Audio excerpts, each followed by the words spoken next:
Muy bien, niños, buenos días. Vamos a ver la clase 9 de su libro, Class Night of your book, es la Iglesia Católica, the Catholic Church. It starts on page 88, página 88, hasta, bueno, ahí les dice en el libro, hasta la 97, ¿sí? Por la señal de la Santa Cruz, de nuestros enemigos, líbrame, Señor Dios nuestro, en nombre del Padre, del Hijo y del Espíritu Santo. Amén. Padre nuestro que estás en el cielo, santificado sea tu nombre. Venga a nosotros tu reino. Haga el Señor tu voluntad en la tierra como en el cielo. Danos hoy nuestro pan de cada día. Perdona nuestras ofensas, como también nosotros perdonamos a los que nos ofenden. No nos dejes caer en la tentación, y líbranos del mal. Amén. Por la señal de la Santa Cruz, de nuestros enemigos, líbrame, Señor, Dios nuestro, en el nombre del Padre, del Hijo y del Espíritu Santo. Amén. Vamos a dar inicio a la clase. Buena suerte.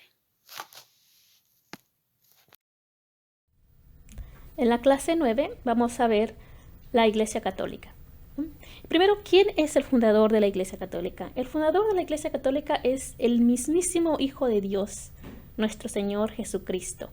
Y como ningún otro fundador de ninguna religión, es el único que se esperaba, se ha estado esperando su venida por generaciones, ¿no? Hasta que el momento llegó que Jesús vino y funda la Iglesia Católica, que es elegida como su nuevo pueblo.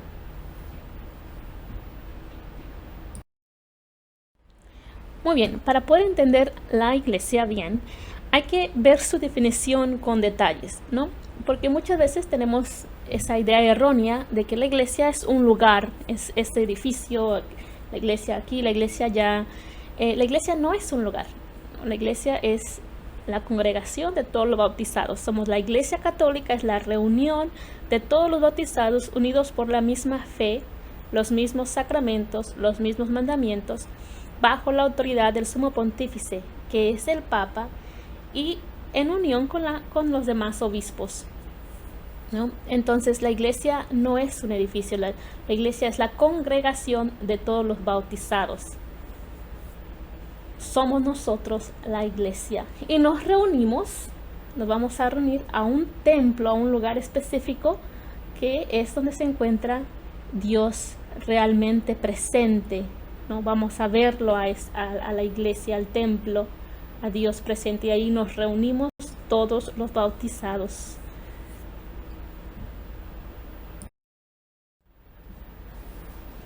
La estructura de la iglesia y su misión. Vamos a comenzar leyendo el pasaje Mateo 16, 18 al 19. Aquí Jesús le está hablando a Pedro. Dice: y yo también te digo que tú eres Pedro. Recuerden que su nombre era Simón y Jesús se lo cambia por Pedro, porque Pedro significa roca, ¿no?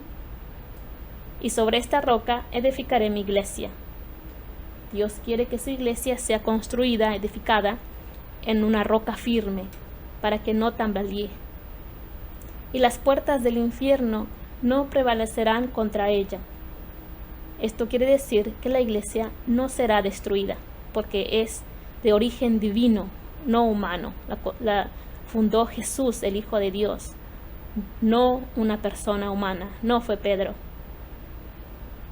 Y a ti te daré las llaves del reino de los cielos. Aquí le está dando la autoridad a Pedro para que él sea la cabeza, quien dirija la iglesia. Por eso Pedro es el primer papa. Y todo lo que atarás en la tierra será atado en el cielo, y todo lo que desatares en la tierra será desatado en el cielo. Acá le está dando Jesús a Pedro la autoridad, ¿no?, de poner leyes en la iglesia y quitarlas. Lo que Pedro diga estará aceptado en el cielo, y lo que él rechace también será rechazado en el cielo. También, si ven aquí en la imagen, hay el orden de la jerarquía católica. Todos somos iguales en dignidad, pero hay un orden de jerarquía. La iglesia en su misión nos enseña, ¿no? Nos enseña los 10 mandamientos para que sigamos la ley de Dios por nuestro propio bien. Así como en las casas, los papás tienen reglas que mantienen el orden en la casa, que no sea un caos, que no hagan todo lo que quieren, sino que hay un orden para vivir en paz todos sabemos qué hacer, a qué horas y cuándo. Lo mismo en la iglesia, Dios nos da los 10 mandamientos para que sigamos un orden, un camino hacia Él. Y nos da los sacramentos, que es con lo que nos santifica. Con los 10 mandamientos nos enseña, con la doctrina, el catecismo de la iglesia, pero con los 10 nos santifica con los 7 sacramentos, porque estos son el camino para ir al cielo. Solamente con los 7 sacramentos, solamente con la gracia de Dios podremos entrar al cielo. La gracia de Dios es un don divino, es como el ticket, ¿no? Para entrar al cielo. Si no tenemos la gracia, no entramos en el cielo. Y después en la próxima clase vamos a hablar sobre los sacramentos y la gracia, así que no se preocupen. Después gobierna, ¿no? La iglesia nos gobierna, nos dirige, más que gobernar, nos guía y nos dirige en el buen camino.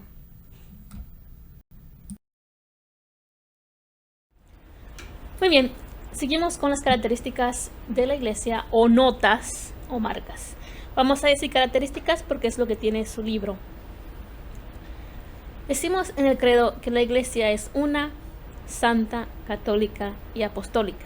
Son 4 notas características de la iglesia.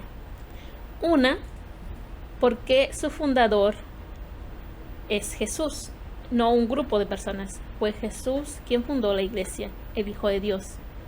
Una es su fe. Todos creemos lo mismo. Nadie dice yo creo esto, yo sí creo aquello, o tú crees esto. Todos creemos lo mismo. Estamos unidos en la fe. Uno es el bautismo. El bautismo es el que nos hace hijos de Dios, ¿no? El que nos borra el pecado original. El bautismo es el primero y el que nos hace ser miembros de la iglesia. Por eso es el primero de todos los sacramentos y tiene que ser lo más pronto posible. Uno es el cuerpo. Una vez que somos bautizados, somos miembros de la iglesia, que es el cuerpo místico de Cristo. Y uno es su cabeza, el Papa. Después es santa, porque su fundador es santo, el mismo Hijo de Dios. Y la iglesia es quien provee para la santidad. Nos da todos los medios necesarios para ser santos. La iglesia es santa.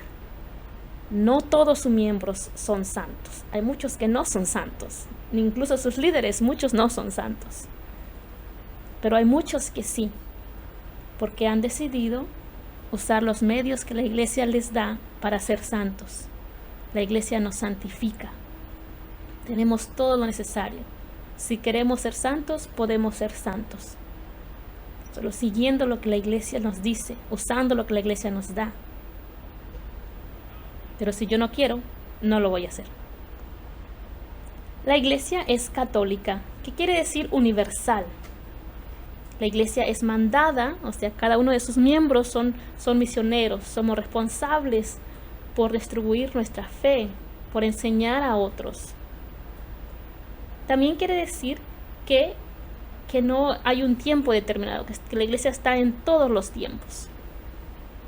La iglesia es apostólica, porque fue fundada sobre los 12 apóstoles, ¿no? Por eso es apostólica. Nosotros tendríamos que ser también misioneros como los apóstoles. Otras 3 características de la iglesia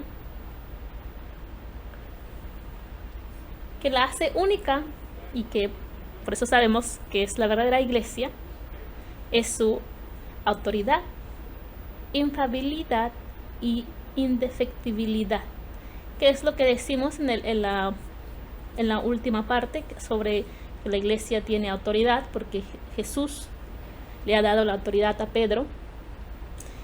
Infalibilidad, que quiere decir que no se equivoca, la iglesia no tiene error porque es dirigida por el Espíritu Santo. es vivificada por el Espíritu Santo, fue fundada por Dios.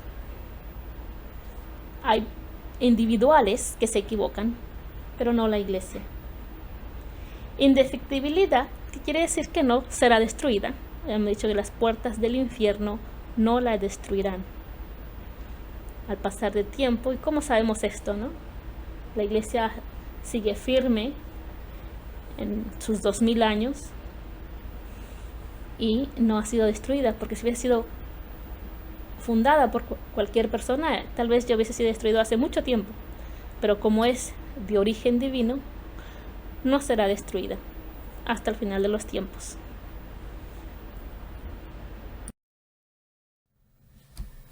La comunión de los santos. Cuando hablamos que la iglesia es una, nos referimos a todas las personas que estamos bautizadas, que somos miembros de la iglesia, no solo los que estamos vivos, sino también los que ya se nos adelantaron o que ya están en el purgatorio o en el cielo. La iglesia tiene 3 estados, ¿no? El alma se encuentra en 3 estados. Primero, los que estamos vivos se nos llama la iglesia militante o peregrina, que somos los que estamos acá todavía luchando para ir al cielo.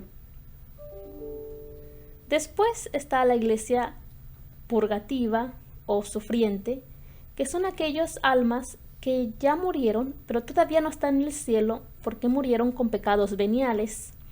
Entonces tienen que hacer una parada en el purgatorio para limpiar su alma completamente, para purificarse y poder ir al cielo. Y después tenemos la iglesia triunfante, la iglesia victoriosa. Son aquellos almas que son ya santas, que están en el cielo, que están completamente puras, no tienen ningún pecado venial y ya están en el cielo. Entonces se le llama comunión de los santos a estos 3 estados del alma, porque nosotros podemos rezar unos por los otros, ¿no? Los que estamos acá en la tierra podemos rezar por las almas del purgatorio, las ánimas del purgatorio, para que ellos salgan de ese estado de purificación y puedan subir al cielo. Entonces ellos van a rezar por nosotros allá en el cielo, que les ayudamos a salir del purgatorio. Entonces van a rezar por nosotros siempre. Cuando lleguemos al cielo, vamos a conocer a todas las almas que nosotros sacamos del purgatorio. Y también los que están ya en el cielo, ¿no? Rezan por nosotros, los que estamos acá en la tierra, y también por los que están en el purgatorio, ¿no? Es un círculo de oraciones que nos ayuda a ir al cielo. Y nos ayuda a ser fuertes también. Las ánimas del purgatorio pueden rezar por otros, pero no por ellas mismas. Por eso piden siempre nuestras oraciones, ¿no? Entonces es una comunión, una unión común de santos en los que rezamos unos por los otros, nos ayudamos para ir al cielo.